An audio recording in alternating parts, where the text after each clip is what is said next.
એકાદશી માતની જય હો. પरमा એકાદશી અધિક માસની વદ એકાદશી. ધર્મરાજા બોલ્યા, હે જનાર્દન, હવે આપ મને અધિક માસની કૃષ્ણ પક્ષમાં આવતી એકાદશી વિશે જણાવો. શ્રી કૃષ્ણ બોલ્યા, હે રાજન, આ એકાદશીનું નામ પरमा છે. આના વ્રતથી બધા પાપો નષ્ટ થઈ જાય છે. આ એકાદશીની મનોહર કથા છે. ધ્યાનપૂર્વક તમે સાંભળો. કાંપિલ્ય નગરમાં સુમેધા નામનો અત્યંત ધર્માત્મા બ્રાહ્મણ રહેતો હતો અને સ્ત્રી પણ તેની ખૂબ જ પવિત્ર અને પતિવ્રતા હતી. પૂર્વના કોઈ પાપને કારણે આ દંપતી અત્યંત દરિદ્ર હતું. એ બ્રાહ્મણની પત્ની પોતાના પતિની સેવા કરતી રહેતી અને અતિથિને દાન આપતી, અન્નદાન કરી પોતે ભૂખી રહેતી. એક દિવસ સુમેધાએ પોતાની પત્નીને કહ્યું, હે પ્રિય, ગ્રહસ્થ જીવન ધન વિના ચાલતું નથી. આથી હું પરદેશ જઈને કંઈક ઉદ્યોગ કરું. એની પત્નીએ કહ્યું, હે પ્રાણનાથ, પતિ સારું કે ખરાબ જે કંઈ પણ કહે તે પત્નીએ કરવું જ જોઈએ. મનુષ્યને પૂર્વના જન્મનું કર્મનું ફળ મળે છે. વિધાતાએ ભાગ્યમાં જે કંઈ લખ્યું હશે એ ટાળવાનું નથી અને ટળતું પણ નથી. હે પ્રાણનાથ, આપને ક્યાંય જવાની આવશ્યકતા નથી. ભાગ્યમાં જે હશે તે અહીંયા પણ મળી જશે. પત્નીની વાત બ્રાહ્મણે માની તે પરદેશ ના ગયો. એક સમય કૌંડિન્ય મુનિ ત્યાં આવ્યા.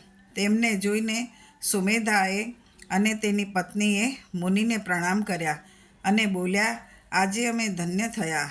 આપના દર્શનથી આજે અમારું જીવન સફળ થઈ ગયું. મુનિને એમણે આસન અને ભોજન આપ્યું.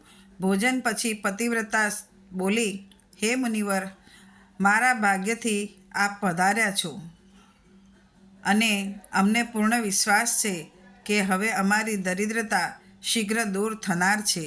આપ અમારી દરિદ્રતા નષ્ટ કરવા માટેનો કોઈ ઉપાય હોય તો બતાવો. આ સાંભળી કૌંડિન્ય મુનિ બોલ્યા, અધિક માસની કૃષ્ણ પક્ષની પरमा એકાદશીના વ્રતથી બધા પાપ, દુઃખ અને દરિદ્રતા વગેરે નષ્ટ થઈ જાય છે. જે મનુષ્ય આ વ્રત કરે છે તે ધનવાન થઈ જાય છે. આ વ્રતમાં ભજન, કીર્તન વગેરે સહિત રાત્રિનું જાગરણ કરવું જોઈએ. આ વ્રત કરવાથી જ કુબેરજીને મહાદેવજીએ ધનાધ્યક્ષ બનાવી દીધા હતા. આ જ વ્રતના પ્રભાવથી સત્યવાદી રાજા હરિશ્ચંદ્ર એને ત્યાં પુત્ર, પત્ની અને રાજ્યને પાછા મેળવ્યા હતા. કૌંડિન્ય મુનિના કહ્યા પ્રમાણે એમણે પरमा એકાદશીનું 5 દિવસ સુધી વ્રત કર્યું અને વ્રત સમાપ્ત થતાં બ્રાહ્મણની પત્નીએ એક રાજકુમારને પોતાને ત્યાં આવતો જોયો. રાજકુમારે બ્રહ્માજીની પ્રેરણાથી આજીવિકા માટે એક ગામ તથા બધી વસ્તુઓથી સુંદર ઘર રહેવા માટે બ્રાહ્મણને આપ્યું.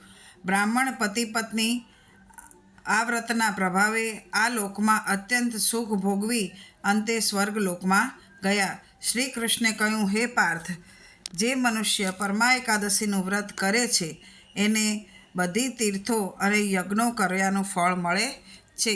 બોલો એકાદશી માતની જય હો. રાધેશ્યામ ભગવાનની જય હો.